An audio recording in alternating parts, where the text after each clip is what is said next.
Metamorphosis is one of nature's most incredible processes, allowing certain organisms to undergo dramatic changes in their life cycle. This transformation is especially prevalent among insects. There are two main types of metamorphosis: complete and incomplete.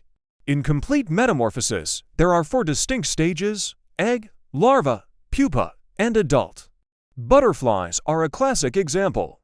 They start as eggs, hatch into caterpillars' larvae, encase themselves in a chrysalis pupa, and emerge as fully formed butterflies. In incomplete metamorphosis, there are only three stages: egg, nymph, and adult. Grasshoppers exemplify this. They hatch from eggs as nymphs, which are smaller versions of the adult.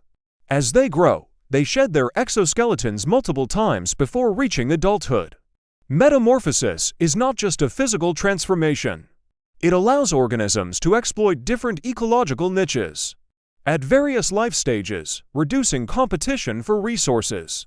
For instance, caterpillars feed on leaves, while adult butterflies feed on nectar. This fascinating process showcases the adaptability and resilience of life, enabling species to thrive in diverse environments. The next time you see a butterfly or a grasshopper, remember the incredible journey they've undergone thanks to metamorphosis.